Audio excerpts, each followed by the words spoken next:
వివేకవాణి నాదనవో మనదేనోయ్ భారతదేశం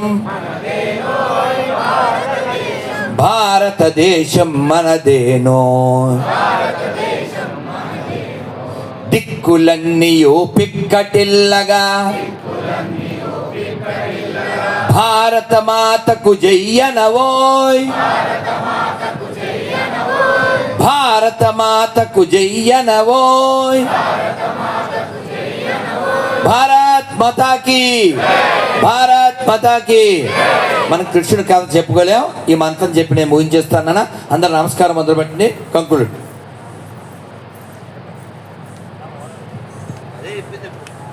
ఇప్పుడు చెప్పింది అదే సార్.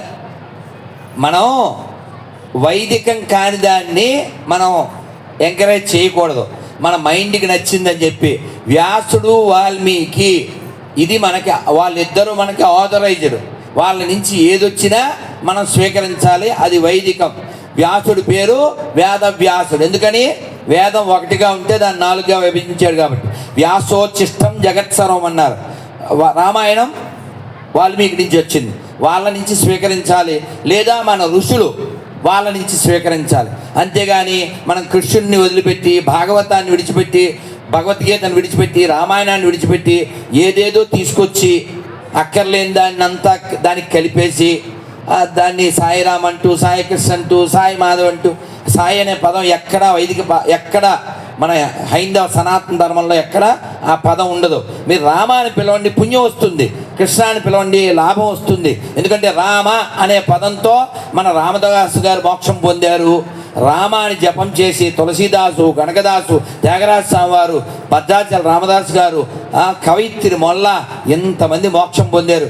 పాండురంగని నమ్మి ఎందరో చోఖామేళ, రుక్మాబాయి, జానాబాయి, సక్కుబాయి, తుకారాము, నామదేవు, జ్ఞానదేవ్ వీళ్ళందరూ మోక్షం పొందారు. మన వెంకటేశ్వర స్వామి యొక్క నామాన్ని జపం చేసి ఒక అన్నమాచార్య, ఒక హజిరాం బావాజీ, ఒక వెంగమాంబ వీళ్ళంతా మోక్షం పొందారు. కాబట్టి మోక్షం పొందడమే మానవ జీవితానికి చివరి ప్రయోజనం.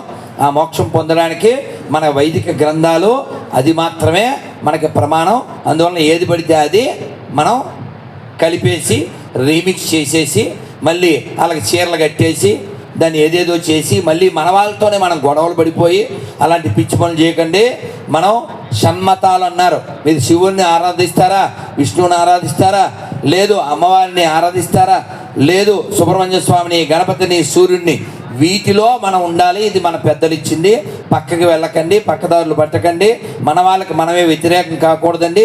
వయం పంచాధికం శతం మనం కలిసి ఉండాలి. చెప్పండి, హిందూ హిందూ అంటాను, దేశ్కి బంధు. హిందూ హిందూ హిందూ హిందూ. ఇక్కడ మనం అందరం కూడా డాక్టర్ జీ మనకు నినాదం ఇచ్చారు. డాక్టర్ జీ కా క్యా సందేశ్ అంటే హిందూ కా హిందూ దేశ్. తెలుసు కదా మీకు?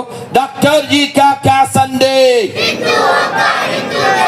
డాక్టర్ జీ కా క్యా సందేశ్, డాక్టర్ జీ కా క్యా సందేశ్. అందుకని అందరూ కూడా ఈ మనం హిందువులుగా ఉంటే ఇది హిందూ దేశంగా ఉంటుంది. మన భగవద్గీత, భాగవతం, రామాయణం ఏమీ తెలియకుండా మనం ఏమాత్రం హిందువులు అవుతాం. మీ అందరికీ ఏకాదశి పేపర్ ఇస్తున్నారండి. ఏకాదశి ఎప్పుడు వచ్చినా అందులో ఉన్నట్టు ఫాలో అవ్వండి. ఆ పేపర్లో ఇప్పుడు పులిహార అది పొట్లం కట్టకండి. ఈ మంత్రం చెప్పండి. అందరూ నమస్కారం మొదలు పెట్టండి. కృష్ణుడు కథ మళ్ళీ ఇంకోసారి వచ్చినప్పుడు చక్కగా చెప్పుకుందాం. మరి మనకి వారు అక్కడ ఎదురు చూస్తున్నారు. అందువలన చక్కగా ఈ మంత్రం చెప్పగానే మీకు నవ్వు వస్తుంది, కృష్ణుడి మీద లవ్ కూడా వస్తుంది. చెప్పండి, నారాయణ నారాయణ. మీరు చాలా బాగా చెప్తున్నారు. నారాయణ నారాయణ నారాయణ నారాయణ అనుకోరాదా, నాలికే చేదా, ఓపికే లేదా, ఒంటికే బరువా. ఇప్పుడు చప్పట్లు కొడుతూ కృష్ణ అంటే కష్టము లేదు, అచ్యుత అంటే ఆపద రాదు, రామ అంటే రోగము లేదు, నారాయణ అంటే నరకము రాదు, గోవింద్ అంటే గొడవే లేదు, గోవింద్ అంటే గొడవే లేదు, గోవింద గోవింద వెంకటరమణ గోవింద, గోవింద గోవింద సంకటహరణ గోవింద.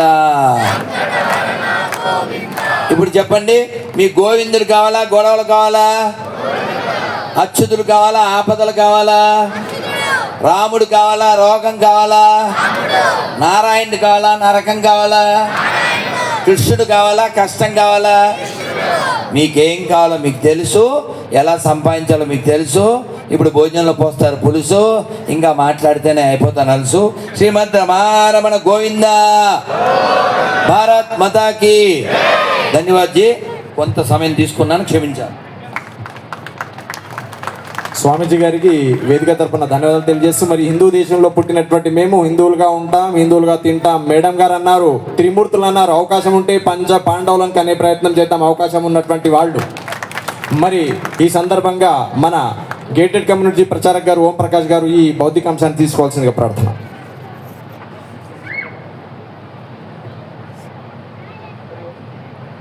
హరి ఓం. మనమంతా హిందువులం, అదే అదే మన అనుబంధం. హిందువులం ప్రియ బంధువులం,